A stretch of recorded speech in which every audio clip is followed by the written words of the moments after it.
This is Leader Time by FedNet. Town? Your podcast source for remarks by Senate Majority Leader John Thune and Democratic Leader Chuck Schumer on the Senate floor during the 119th Congress. On March 5th, Thune discussed President Trump's nominee to be Labor Secretary in his address to Congress the night before. The following material is protected by copyright. Mr. President, the Senate will soon vote on its 21st cabinet nominee, Lori Chavez DeRemer, nominated for Secretary of Labor. Ms. Chavez DeRemer is a former congresswoman from Oregon. She's been a mayor and a city councilor, and she and her husband spent 30 years building a small business. From her first job packing peaches at a California farm, Ms. Chavez DeRemer has known the value of a hard day's work. And in her public service, she's put in the work to seek differing perspectives and to find common ground. Mr. President, Ms. Chavez DeRemer's mother would always tell her, and I quote, "When you know better, you do better," end quote. And we need the Labor Department to do better than what we saw from the Biden administration. Over the last 4 years, the Labor Department pushed out many mandates that were the very opposite of pro-worker. Americans lost their jobs because of the Biden COVID vaccine mandate. Many workers found the independent contractor status they valued threatened by a Biden administration rule. And then there was the Labor Department's attempt to allow 150 million Americans' retirement savings to be invested based on climate factors rather than just an investment's rate of return. President Trump has shown his commitment to the working people of this country. Making life better for working Americans was a priority in his first administration, and it will be a priority in his second. It's a welcome change in direction from the last 4 years.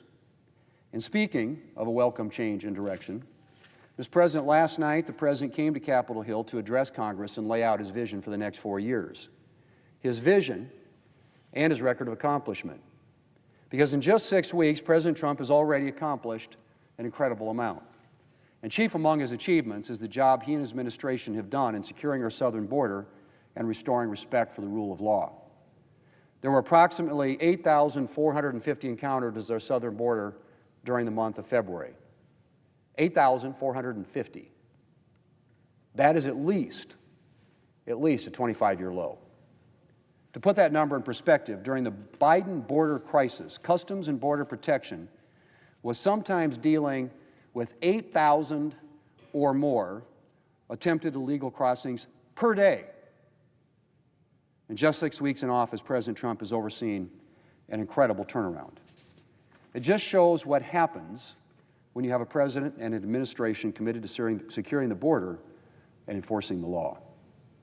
And Senate Republicans are committed to answering the president's call for additional funding to protect our borders, enforce our immigration laws, and get dangerous criminal aliens off of our streets. Mr. President, another crisis the president has lost no time in addressing is the national energy emergency that we're facing. As the Washington Post reported last March, and I quote, "Amid explosive demand, America is running out of power," end quote. And the Biden administration, of course, pursued policies guaranteed to make things worse, from restricting conventional energy development to forcing Americans into electric vehicles. Fortunately, we're in a new era. And President Trump has already taken steps to roll back burdensome Biden energy regulations like the electric vehicle mandate and unleash American energy development. And the Republican Congress will support his efforts. For the sake of our security, our economy, and Americans' pocketbooks, we need to have a reliable, affordable, and abundant energy supply. And I'm thankful to have a president who recognizes this. Mr. President, one of the signature accomplishments of the first Trump administration was the passage of the Tax Cuts and Jobs Act, legislation that put more money in hardworking Americans' pockets. And one of the top priorities of the second Trump administration is making that tax relief permanent. It's a priority for the president, and it's a priority for Republicans here in the Senate. We are hard at work laying the groundwork for permanently extending the Tax Cuts and Jobs Act this year. Mr. President, there were so many things to hear last night that were a welcome change from the last 4 years. President Trump's commitment to reversing burdensome Biden administration regulations and eliminating 10 regulations for every new one his administration proposes. The President's commitment to eliminating wasteful and unnecessary spending, his commitment to protecting children from radical gender ideology and ensuring that women and girls' athletic opportunities are protected, and more. And as always, Mr. President, I'm grateful for President Trump's faith in America. It reminds us just how blessed we are to live in this great country, and that in the United States of America, everything is possible. Schumer also focused on Trump and his administration's actions. Mr. President, last night, Donald Trump subjected the American people to a deluge of falsehoods, misrepresentations, and outright lies. What Americans heard last night was easily the nastiest, most divisive, most partisan, and most dishonest presidential address in American history. In a speech that lasted almost 2 hours, Donald Trump spent over 10 minutes falsely ridiculing and delegitimizing Social Security, following DOJ's lead alleging this program, which serves tens of millions of Americans, is a scam. They seem to be preparing to go full steam ahead to take benefits away from you, the American people. It's amazing. Tens of millions of Americans depend on that check, that Social Security check, to buy food, which is becoming more expensive under Donald Trump, to pay for prescription drugs, and they want to repeal the laws we did that made them cheaper for the average American, and so much else. Calling it a scam, ridiculing it with false information, and saying and cutting 7 million out of Social Security offices, 7,000 rather, out of Social Security offices, shows you where they're headed, to hurt Social Security, one of the most sacred programs in America. Why are they doing this? Why would they do this? So unpopular. Only for one reason: the motivation of Donald Trump, Elon Musk, and the Republican Party is tax cuts for the billionaires. That's their number one goal, and they'll twist America in knots, hurting people, many people, millions of people, to get it done. Trump also lied about his plans to eviscerate Medicaid, lied about his plans to cut taxes for billionaires while making working Americans pay the costs. There was more truth, Mr. President, there was more truth in 10 minutes of Senator Alyssa Slotkin's rebuttal than in 2 hours of Donald Trump's long-winded, self-serving diatribe. Senator Slotkin did an outstanding job last night dismantling Donald Trump's nonsense with clarity, with facts, and with some desperately needed common sense. I am so glad I asked her to deliver the Democratic response, because she knocked it out of the park. Now, when Donald Trump wasn't lying, he was distracting. He talked again about renaming the Gulf of Mexico. He talked about renaming mountains. He said that he was a better president than George Washington. What a bubble this guy's in. What planet is he on? For a moment, I wondered if Donald Trump was utterly clueless of the disaster his administration has been under his watch. And the one thing Donald Trump did not mention last night was a real serious plan to bring down costs, the number one thing Americans wanted to hear most. Instead, Donald Trump doubled down on his plans to send costs skyrocketing by starting a trade war with Canada and Mexico. Let's be very clear about this. Donald Trump's tariffs are a tax on working and middle-class families. The average American household could see an extra $2,000 a year in expenses.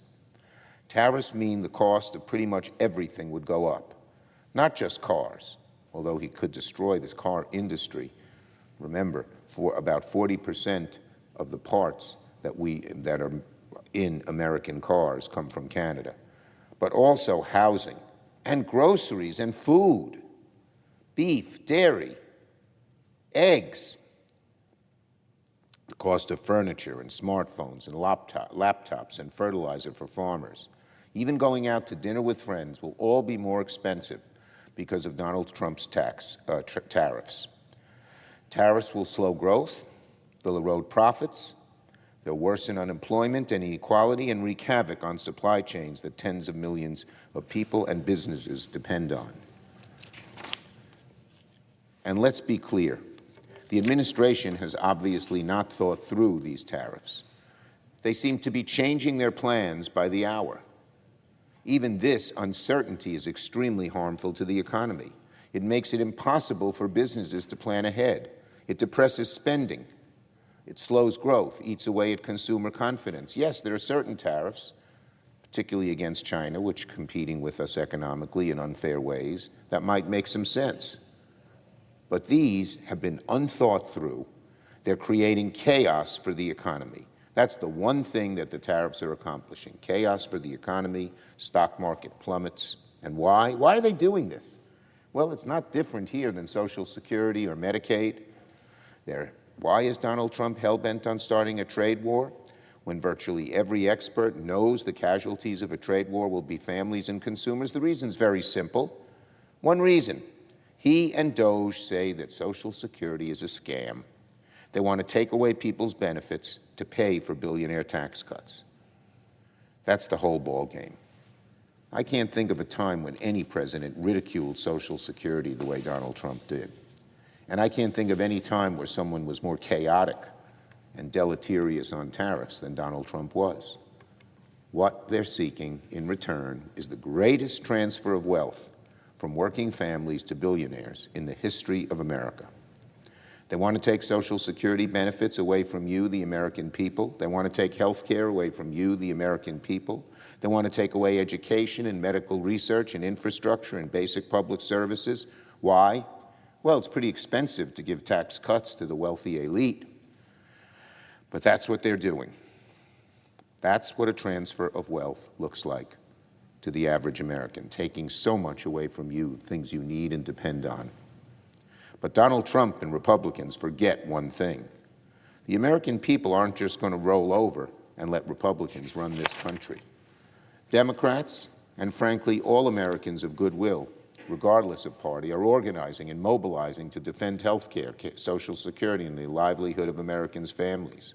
Americans are organizing in public, and Republicans have seen these frustrations at town halls. That should be the first clue that they should drop their terrible agenda. When a lead Republican in the House tells Republicans you better cancel your town halls, they're running away from their policies and priorities. And we are organizing online. I set up a call with some of the leading activists and people who have been out there on the front lines protesting in New York last week. I thought about 500 people would get on the Zoom. It was 3,000. I met with 3,000 on Zoom. A turnout exceeding all expectations to talk about how we can defend health care, defend public services, stop tax cuts for the very wealthy, and make people's voices heard in the halls of power. And we're organizing in the courts. New lawsuits are happening every single day. Since just March 1st, that's 4 or 5 days ago, at least 35 court rulings have come down, halting or pausing some of the administration's worst abuses. The courts are one of the best tools available for protecting the rule of law and preventing the worst abuses of the administration. Organizing's not easy. It takes persistence, but it works. It makes change happen. It's the cornerstone on which democracy is founded. Donald Trump's exhausting speech is now in the rearview mirror. So Democrats will keep fighting every day to protect this precious democracy and hold the line against Donald Trump's attempts to rob American families of their livelihoods, taking so much away from the average American family and giving it to the very, very wealthy. Watch the President's address to Congress on our YouTube channel at FedNet TV. As a reminder, this program is copyrighted by Federal Network, Incorporated, and provided only for informational and educational purposes. Unauthorized reproduction, distribution, or use of this episode without expressed written permission from FedNet is prohibited.